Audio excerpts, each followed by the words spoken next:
The year is 1813. The population of Vancouver is 0. It doesn't exist. Music is created live. 0 music players in the world. Communication is done in person or by mail. 0 telephones in the world. Electricity is a laboratory curiosity. 0 electrical devices of any kind in the world. Travel is by horse and buggy and steam-powered train. If you're rich, you're usually just as bad off after seeing the doctor as before. And if you're poor, you don't see a doctor. The population of the world is 1 billion. My grandfather grew up in a world of tall ships and steam-powered train. And the cool new instant messaging technology was called Morse code. My mother grew up in a world of airplanes, telephones, and black and white television.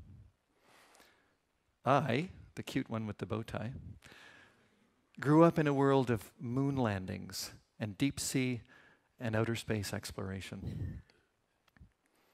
And my son is growing up in a world of planetary exploration, global communication, and unprecedented health, peace, and prosperity.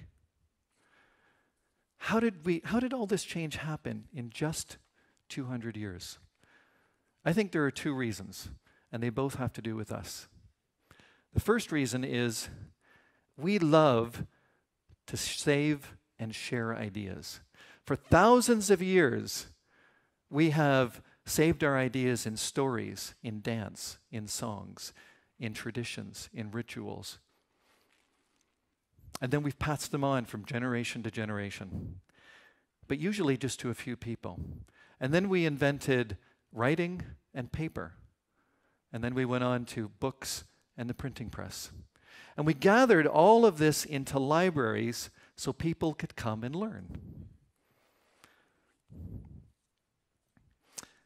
In 200 years ago, we had to meet face to face to discuss ideas. 100 years ago, we got rid of that requirement because we invented the telephone.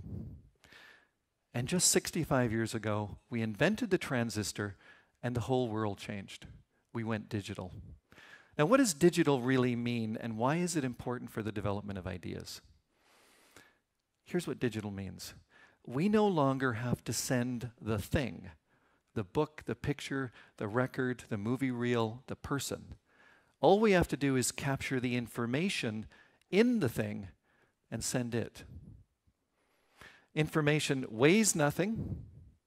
It travels at the speed of light wherever we send it, and it can be saved forever.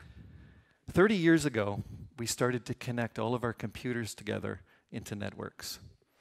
And now, for the first time in human history, we have created a global environment that gives everyone instant access to everyone else and to all past and current knowledge. And the truly remarkable thing is that we can carry this in our pocket or our purse. The second reason why all this change happened in just 200 years is because we are where ideas are born, and where they grow up, where they have sex, and where they produce new ideas. We have an insatiable desire to ask questions and find answers. And the most important words in the English language are what, why, and how. Think about this. Everything, from the invention of stone tools to the theories and technologies that allow us to understand and probe the fundamental nature of the universe, all began as ideas with people pondering them.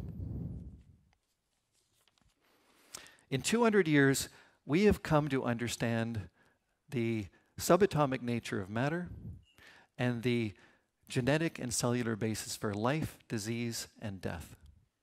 We can see to the edge of our universe and peer into the inner workings of our mind. We have created technologies to explore deep into the oceans and even deeper into space. And we can give hearing to the deaf, sight to the blind, and mobility to those people lacking it.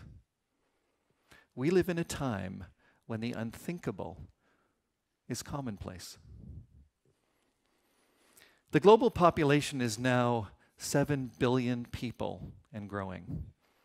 With that many people, the big idea we need ideas and answers for, or the big question we need ideas and answers for, is not a technological one, it's a human one.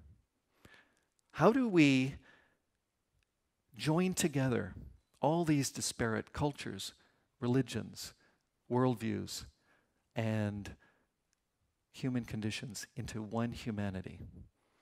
And the extent to which we can do that without losing the richness of all of our different cultures is the extent to which we pass on a better future or a better world to future generations. Now, my 3 kids are part of that world. So I want you to imagine a world full of creative, educated people, encountering more ideas more quickly and discussing them with a larger and more diverse group of people than ever before. We live in an unthinkably remarkable time, full of ideas worth sharing and people worth sharing them with. And I thought that was an idea we're sharing with you today. Thank you.